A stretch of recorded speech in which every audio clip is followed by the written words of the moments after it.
My name is Philip Carlo Lorenzo Villegas. I am 21 years old. Nag-school ako sa University of the Visayas. And ang akong hobbies is basketball, running, and swimming. And siguro ang buhaton na ako kung wala ay na ako free time is ko lang. Mag-gym lang, like, nara sa balay ko, matulog, mga lang yun. Ano lang nag-chill ko? 8 years old na ako with acute lymphoblastic leukemia.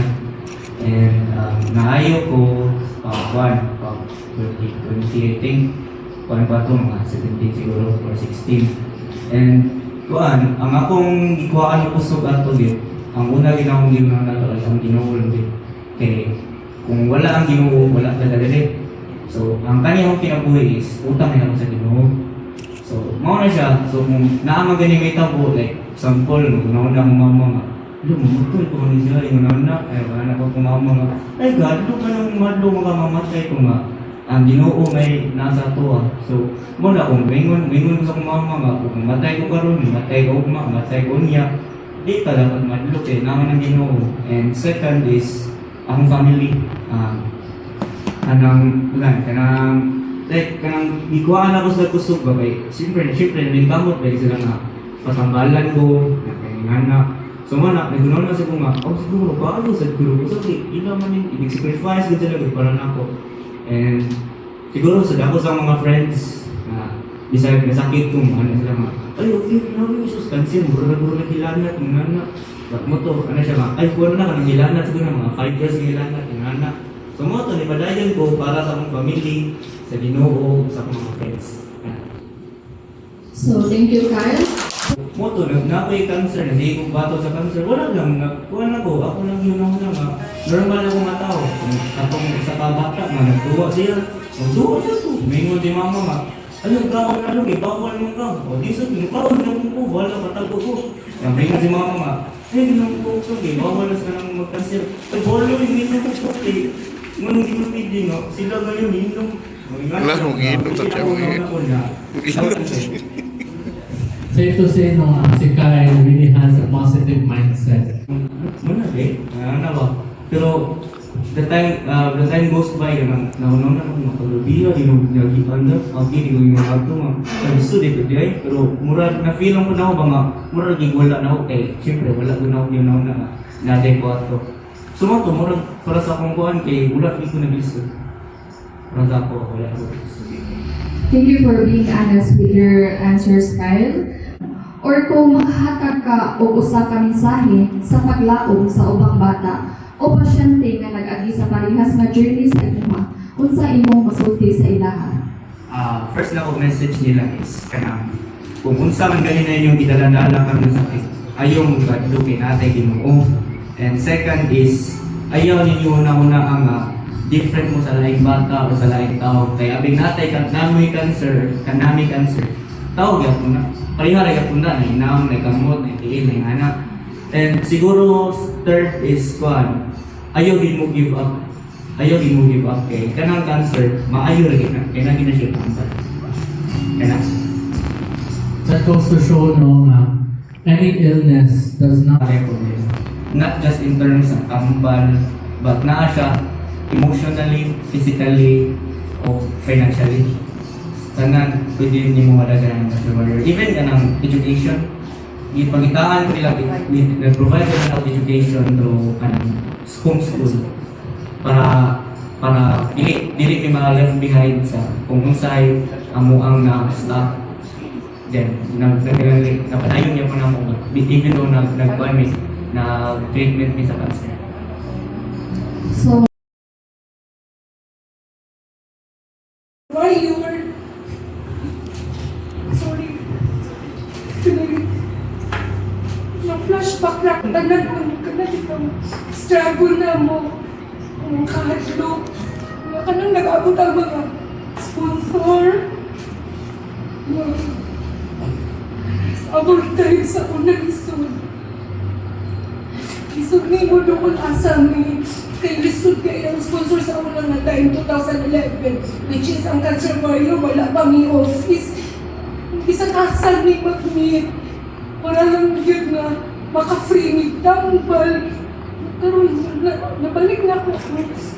Nga mo bitang struggle sa una nakalisod. Labi na among gi-fight it life sa among anak. Nga, akong anak sa una hindi kayo. Tambo. Full-time mom ko. Dayon na. Ang unang diagnose sa akong anak hindi. So, kuan lang, okay ba? So, di nga nila ba nga na-admit minimum ng doktor nga na cancer. So, sa katong nga time is di pa yung kay to kuan kung unsa ang di pa kami nga daghan na yung kay cancer, ma-diagnose cancer. Sa unang nga time, bugat yung kay na makatungog cancer. As a full-time mom, kanang i-question sa lang akong kaugalingon ba, asa ko na sa iyo, nga ako anak healthy sa akong pananaw. So, ang leukemia manggod is di na ito makita nga na-diferensya kay cancer of the blood man siya. So, cancer of the blood is okay siya i-fight jud. Yeah. So, katong mga panahon na financially drained jud kayo. So, ang nag-motivate ra gyud na ako nga to fight is sa pag-diagnose pa lang sa akong anak. Nakita niya nga, sige na ko gilak. Wa ko'y idea kung saan ang cancer ba. So, nag-research ako niya. Sige na ko gilak. Akong anak, 5 years old, nagkabaw siya nga.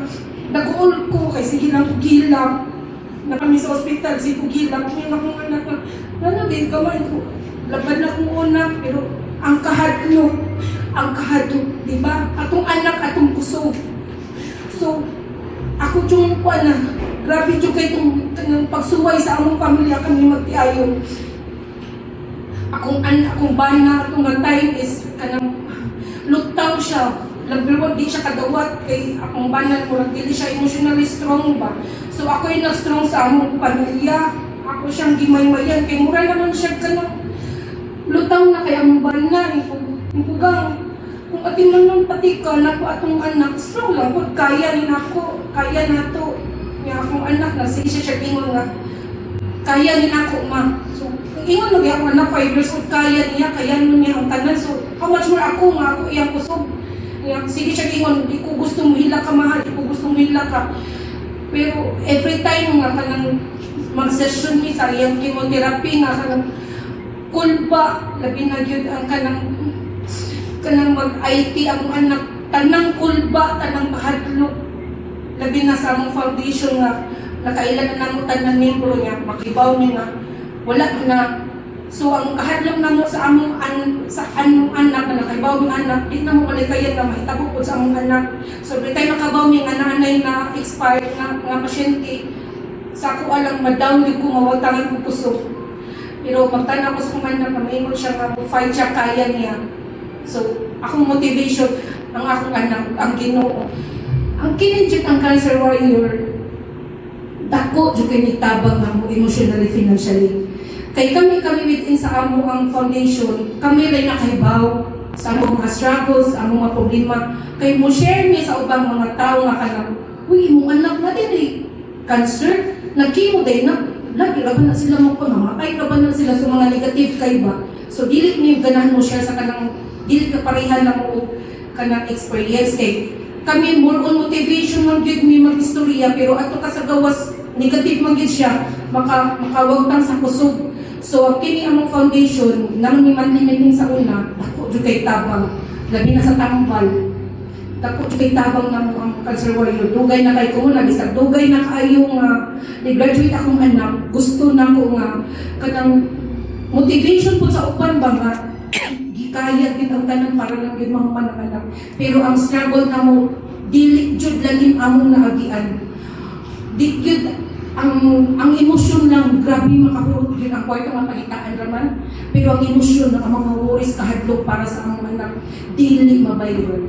Munang nakita na ko ang mga sponsors, ang Rose Pharmacy, dako kay nitabang yung grabe sa among tambal. Dili basta-basta ang medication sa leukemia, moabot mi 10 years, depende kung mag-relapse ang pasyente, moabot og 10 years, 15 years, treatment niya, ending pa jud mawala lang.